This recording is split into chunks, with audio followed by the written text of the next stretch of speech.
안녕하세요. 매일 새로운 사연을 전하는 읽어주는 사연 라디오입니다. 구독과 좋아요, 많은 공유 부탁드립니다.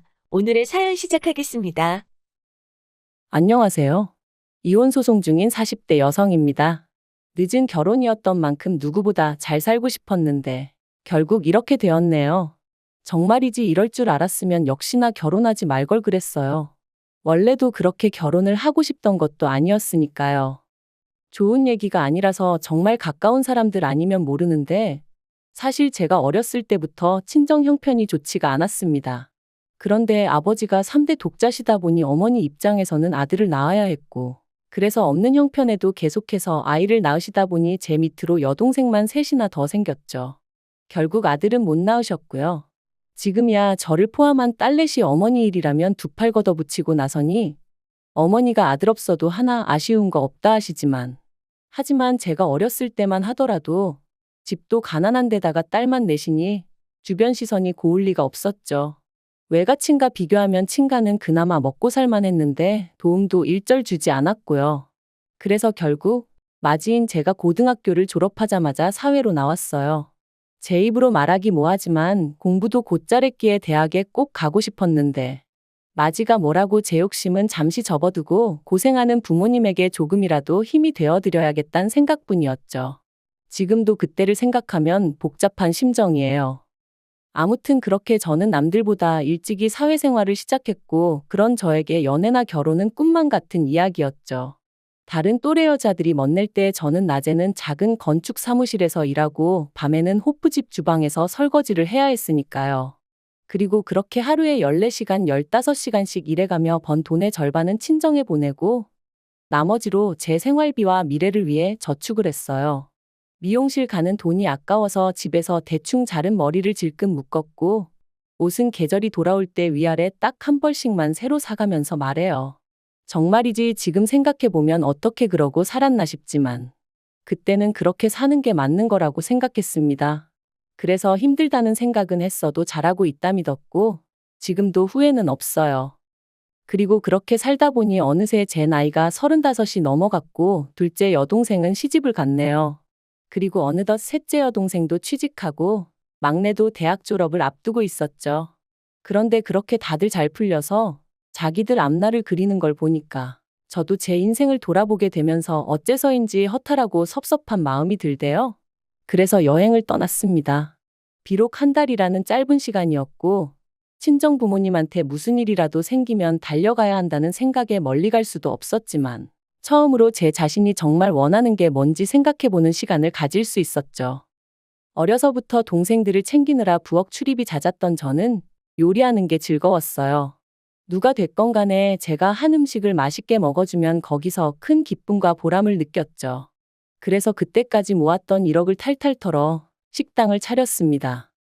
그런데 그렇게 시작한 식당은 제 예상보다 훨씬 힘들고 고되더군요. 처음 몇 달 동안은 적자를 면치 못했는데 그러다 보니 아르바이트생은 언감생심 꿈도 꿀 수 없어서 저 혼자 식당에서 먹고 자기도 여러 번이었죠. 그리고 그럴 때마다 스스로 잘 다니던 회사는 왜 때려치고 이 고생을 하고 있을까 하고 얼마나 자책했는지 몰라요. 하지만 사람이 죽으라는 법은 없다고 그래도 포기하지 않고 1년 넘게 버텼더니 조금씩 사정이 나아지는 게 느껴졌어요. 그리고 또 몇 달이 지난 후에는 그래도 제 인건비는 가져갈 정도는 되었고요. 그리고 거기서 안주하지 않고 제 나름대로 이런저런 도전도 해보고 그랬더니 3년이 되기 전에 다른 동네에 매장도 하나 더 열게 되고 제가 제 사업 어떻게 키웠나 이야기하려고 지금 펜을 든 건 아니니까 이 이야기는 이쯤에서 줄이도록 하겠습니다만 아무튼 이후로는 이것저것 뗄거다 떼고 한 달에 못해도 1,000은 제 몫으로 돌아왔어요. 그리고 모든 게 어느 정도 안정을 찾았다 싶었을 무렵 식당 단골 손님의 소개로 남편을 만났습니다. 고졸인 저와는 달리 대한민국에서 몇 손가락 안에 드는 대학을 졸업했다는 저보다 한 살 많은 남자였지요. 듣기로는 공무원이 되기 전에는 아버지 사업을 도왔었다고 했고요. 그래서 저는 남편이 저한테 과분하다고 생각했어요. 하지만 어째서인지 남편은 제가 마음에 든다며 어찌나 적극적으로 다가오던지 처음엔 얼떨떨 하더라니까요. 아무튼 소개받고 한 달 만에 본격적으로 연애를 시작했습니다. 내 인생에 사랑이니 뭐니 그런 건 없을 줄 알았는데 마치 드라마의 여주인공이라돈 된 것 같은 기분이었죠. 남편은 저는 처음부터 결혼을 전제로 교제했고, 그래서인지 저희의 관계는 급속도로 빠르게 발전하였습니다. 사귄 지 반년이 넘어갔을 땐 이미 진지한 사이가 되어 있고요. 그런데 그렇게 관계가 진전되고 나서야 어이없게도 남편의 거짓말을 알게 되었어요. 일단 좋은 대학을 나왔다곤 하지만 그게 서울이 아닌 지방에 있는 분교 캠퍼스였다는 것과 도왔다는 아버님 사업은 실은 아버님이 운영하시는 떡집에서 자비를 거두는 수준이었다는 걸요. 비록 저는 대학 문턱조차 밟아본 적이 없었지만 그렇다고 해도 어째서인지 남편의 학벌 때문에 내내 주눅이 들어있던 제 자신을 생각하니 어이가 없었고, 떡집을 사업이라고 포장한 것 또한 아무리 직업에 귀천이 없다지만 저뿐만 아니라 사람들이 오해하게끔 내버려뒀다는 점이 무척 실망스러웠네요. 하지만 이미 남편에게는 제 모든 것을 줘버린 상황이었기에 이별을 생각하진 못했습니다. 오히려 차라리 어떻게든 남편을 이해하려고 했지요. 그래야만 제 자신의 선택을 합리화할 수 있었으니까요. 이후로 저희는 반년을 더 만났고 이내 부부의 연을 맺었습니다. 상견례 자리에서 어머님 아버님이 우리가 도움을 받을 나이지 도움을 줄 나이냐 하시며 경제적 지원은 어렵다 하셨는데 그건 저희 친정부모님 사정도 마찬가지였으니 크게 개의치는 않았어요. 줄곧 남편이 전세 보증금 정도는 있다고 했고 저도 제 나름대로 모아둔 돈이 있었으니까 별 걱정이 없기도 했고요. 그런데 청첩장까지 나오고 나서야 남편이 자기가 보기엔 저 혼자 살고 있는 아파트도 둘이 살기엔 충분한데 굳이 이사를 갈 필요가 있겠냐는 거예요. 그러면서 자기 돈은 뒀다가 나중에 아이가 생기면 그때 꺼냈으면 되지 않겠냐는데 그땐 어째서인지 아주 틀린 말은 아니다 싶었습니다. 사실 결혼 준비한다고 해서 식당을 누구한테 따로 맡길 수도 없는 상황이었는데 이사까지 하려니까 여러 가지로 정신이 없었거든요. 그러니 지금 생각해보면 당시 저도 모르게 판단력이 흐려져서 좀 더 편한 쪽으로 결정을 내렸던 모양이에요. 그래서 결국 나중에서야 따지고 보니까 남편은 거의 빈손으로 저와 결혼을 했습니다. 하지만 평생을 함께할 사람이라고 생각했기에 크게 신경 쓰지 않으려고 했어요. 처음부터 제가 남편에게 바란 건 남편 역할 잘해주고 아이가 생기거든 아빠 역할 잘해주고 그리고 제가 시댁에 하는 만큼 저희 친정의 마음을 써줬으면 하는 것뿐이었으니까요. 그런데 결혼한 지 1년 만에 남편이 생각지도 못한 이야기를 꺼냈습니다. 공무원은 관두고 저랑 같이 제 식당 일을 하고 싶다고 했거든요. 갑자기 그게 무슨 소리냐? 남들은 못해서 안달난 공무원 자리를 왜 관두겠다는 거냐니까 남편의 대답은 의외로 간단했어요. 제가 버는 돈에 비하면 자기가 버는 돈은 턱없이 적기도 하고 자기가 왠지 시간 낭비를 하고 있다는 생각이 든다는 거예요. 그래서 제가 자그만치 4년을 공부해서 된 공무원 자리를 왜 관두냐고. 원래 남의 떡이 더 커 보이는 거니 저랑 비교하지 말라고 했죠. 하지만 남편은 제 이야기를 귀담아 듣지 않는 눈치였고 결국 아니나 다를까. 남편이 처음 관둔 해 만에 얘기를 꺼내고 2달 만에 저랑 상의도 없이 사표를 냈더라고요. 그리고 역시나 저는 또다시 어떻게든 긍정적으로 상황을 보려고 노력했고 남편이 제 식당에 출근하는 걸 허락할 수밖에 없었습니다. 하지만 이제 와서 말이지만 솔직히 남편이 일하는 방식은 제 마음에 썩 들진 않았어요. 연애를 할 때도 답답한 순간이 종종 있었고 결혼한 이후로도 이해 못할 남편의 행동이나 말들 때문에 예민해지는 일들이 있긴 했지만 그런데 같이 일을 해보니까 소위 일머리가 없는 게 눈에 보이더라고요. 게다가 요령은 또 어찌나 피우던지 저를 포함한 모두가 바삐 움직이는 시간에도 어떻게든 카운터만 지키려고 하는 거예요. 그래도 돈은 남자 사장이 받아야 손님들도 함부로 시비를 안 건다는 황당한 이유를 대면서 말이죠. 그리고 이건 여담이지만 언젠가부터 남편이 스스로를 사장으로 부르는 것도 솔직히 어이가 없었습니다. 저는 남편에게 직원으로서 월급을 주고 있었고 이건 남편이 제 식당에 출근할 때부터 합의를 했던 부분이었거든요. 하지만 그럼에도 불구하고 다른 직원들 말로는 저만 없으면 남편이 사장 행세를 한다더니 한 반년쯤 지나가니까 제 앞에서도 아주 당당하게 스스로를 남자 사장이라고 칭하더라니까요. 하지만 그렇다고 그런 남편을 다른 직원들 앞에서 시쳇말로 쪽팔리게 할 수도 없고 그러니 그냥 이따금씩 호칭은 확실히 하자고 애둘러 말하는 정도만 했는데 들어먹질 않대요.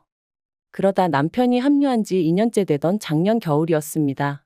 날이 추워지면서 식당이 바빠졌고 그래서 저는 급하게 아르바이트생을 한 명 뽑았죠. 그런데 하루는 그 아르바이트생이 저더러 저희 남편이 자꾸 카운터에서 현찰을 꺼내 간다며 그래서 거스름 돈이 필요할 때면 식당 옆 편의점에 바꾸러 가는데 편의점에서 싫은 소리를 엄청 한다고. 그러니까 저더러 남편한테 얘기해서 카운터에서 잔돈 좀 넉넉히 채워놓으라고 말 좀 해달라대요. 그리고 그 이야기를 듣는데 좀 찝찝하더라고요. 그래서 그때부턴 아무래도 남편의 일거수일투족에 촉각을 곤두세웠죠. 그리고 며칠 뒤 남편이 샤워를 하러 들어갔는데 핸드폰이 울려서 슬쩍 보니 어머님 아버님이 이번 주는 왜 20만 원이냐 하며 어쨌든 잘 쓰겠다 하고 보내셨더라고요. 그리고 그 문자를 보고 저는 의아할 수밖에 없었습니다. 왜냐하면 시부모님께는 매달 초 50만 원씩 보내드리고 있었는데 그때는 12월 중순이었고 게다가 이번 주는 뭐고 20만 원은 뭔지 뭔가 앞뒤가 안 맞는 게 도무지 마음에 걸려 결국 남편의 핸드폰을 열었습니다. 그리고 남편의 핸드폰을 통해 알게 된 사실은 정말 황당했어요. 따지고 보니까 대충 제 식당에서 일한 게 2년이라 치면 그중 1년하고도 5개월 동안 식당 현금 매상을 빼돌리고 있었으니까요. 자기 딴에는 완전 범죄라도 꿈꾼 건지 어찌나 자세히 적어두었던지. 그리고 그 돈은 대부분은 시부모님에게 흘러간 듯 했습니다. 적게는 한 주에 20만 원, 어떤 주는 30만 원. 계산해 보니까 대충 1,400만 원이 시댁에 들어갔더라고요. 그런데 저는 그것도 모르고 매달 생활비에 보태시라고 돈 보내드려. 생신은 생신이라 보내드려. 명절은 명절이라 보내드려. 곰곰이 생각할수록 속에서 열불이 오르더라니까요. 분노가 주체가 되질 않아 손발이 덜덜 떨리던 와중에 남편이 화장실에서 나왔습니다. 저를 보고는 무슨 일 있냐 하더니 이내 자기 핸드폰을 보고 상황 파악이 된 듯했어요. 그리고 저는 남편이 미안하다고 납작 엎드리기라도 할 줄 알았는데 남편의 반응은 정말 뜻밖이었습니다. 왜 남의 폰을 보고 그러냐면서 저더러 수준 없다고 했으니까요. 어처구니가 없어서 그게 지금 할 소리냐니까 자기야말로 이렇게 된 거 할 말 좀 해야겠다더니 아무리 제 식당이라지만 자기 스펙이 있고 그래도 자기가 무려 공무원식이나 하던 사람인데 한 달에 250만 원을 주는 게 말이 되냐는 거예요. 그래서 제가 남편더러 당신 일주일에 많아봤자 4일 나오고 아무리 바빠도 8시간만 하고 들어가지 않냐. 그리고 공무원이고 뭐고 당장 칼질도 못해서 주방일은 거들지도 못하면서 250이 적다는 게 말이 되냐 하고 받아쳤습니다. 그랬더니 남편이 자기는 제 의견을 받아들일 수 없네 어쩌네 하더니 아무튼 자기 생각에 월급이 너무 적어서 자기가 알아서 더 챙겨간 거래요. 자기 생각엔 그래도 400 정도는 받아야겠다 싶어서 거기에 대충 맞췄다나요? 진짜 황당하고 기도 안 찼죠. 그래서 남편더러 어떤 직원이 셀프로 임금을 챙겨가냐? 진짜 웃기지도 않는다. 내일부터 그냥 나오지 마라 했습니다. 당신 목 생활비는 나가서 막노동을 하든 알아서 벌어와서 내놓으라고. 내일부턴 아주 칼같이 따져가며 살자는 말과 함께요. 그랬더니 적반하장도 유분수지. 자기가 그렇게까지 하면서 저랑 왜 사냐입니다. 제가 나와달라고 해도 자기가 이제 나갈 마음이 싹 사라졌다면서 자기 없이 한번 장사해보래요. 자기한테 도와달라고 와서 빌어도 소용없을 거란 헛소리를 하면서요. 그리고는 자기 지갑하고 차키 챙겨서 나가는데 저 사람이 내가 알던 그 사람이 맞나 싶은 게 열받고 분한 건 당연하고 동시에 허무하고 허탈하고 왜인지 눈물이 주룩주룩 나더라니까요. 솔직히 남편 없이도 잘 굴러가던 식당이었기에 남편이 나오든 안 나오든 그건 문제가 아니었어요. 신경도 안 쓰였고요. 그래서 전과 다르지 않게 계속해서 영업을 이어갔습니다. 그리고 그렇게 한 달이란 시간이 흘렀을 무렵 어째서인지 시부모님이 연락도 없이 남편을 데리고 식당에 오셨더군요. 당신들이 보기에 부부싸움을 이 정도로 했으면 충분하다면서 이제 서로 이해하고 용서해 주라면서 말이죠. 까놓고 남편이 싹싹 빌어도 부족할 판이었는데 서로 뭘 이해하라는 건지. 그래서 시부모님더러 됐다고 그냥 남편 데리고 가시라 했습니다. 없이 지내보니 제 예상보다 훨씬 지낼만 해서 이참에 아예 이혼하는 게 나을 것 같다면서요. 그랬더니 어머님이 하시는 말씀이 남편이 말없이 돈을 가져간 건 잘못한 게 맞지만 그런 행동을 하게끔 만든 건 저 아니냐면서 남편한테만 뭐라고 하지 말라대요. 아무리 제 식당이라지만 사람들 눈이 있는데 남편을 다른 직원들하고 똑같이 대한 것도 문제고, 남편이 저한테 사장님하고 부를 때마다 얼마나 자존심이 상했겠냐고요. 거기다 월급마저 저한테 받았었으니 그 속이 말이 아니었을 거라나요? 하지만 그게 다가 아니었습니다. 어머님께서 갑자기 제 두 손을 꼭 쥐시고는 이참에 식당을 남편에게 넘기라고 하셨거든요. 그리고 저는 가끔씩 나와서 일 도와주는 정도로만 하고, 앞으로는 집에서 남편이 가져다 주는 돈 받아 쓰면서 조신하게 여자로서 진정한 행복을 누려보래요. 자고로 여자는 남자 그늘 아래 있을 때가 제일 편하고 행복한 법이라면서 제가 그걸 모르니 이렇게 부부간의 싸움이 날 수밖에 없는 거라고요. 그러니까 한마디로 제 식당을 남편에게 통째로 공짜로 넘겨라. 말도 안 되는 소리잖아요? 그래서 어머님더러 꿈 깨시라 했습니다. 남편한테도 김칫국 그만 마시고 네 부모님 모시고 나가라고 했고요. 그리고 결국 남편하고는 이혼 소송을 시작했습니다. 협의 이혼으로 조용히 끝내고 싶었지만 남편이 제 식당을 위자료로 달라고 했거든요. 그래서 이 인간은 곱게 말이 통할 리가 없겠구나 싶어서 가게 돈 횡령한 거 민사 걸고 이혼 소송은 이혼 소송대로 시작하게 되었죠. 앞으로 짧으면 1년 길게는 3년까지도 걸릴 거라는 변호사의 말이 절망적이었지만 그래도 포기하지 않을 겁니다. 그간 알게 모르게 뜯긴 돈이 얼만데 더는 이런 한 푼 뺏길 수는 없으니까요. 그렇게 사내 노릇, 남편 대접 받고 싶었으면 평소에 똑바로 행동했어야지. 정말 이렇게 치졸하고 손버른 나쁜 사람과 한 입을 덮고 살았다는 게 수치스러울 뿐입니다. 만약 저에게 기회가 있다면 효도고 나발이고 네 분수껏 하고 살라는 말을 꼭 해주고 싶네요. 긴 이야기 들어주셔서 감사합니다. 오늘의 사연은 여기까지입니다. 구독과 좋아요, 알람 설정해주시면 앞으로 더 좋은 사연으로 찾아오겠습니다. 감사합니다.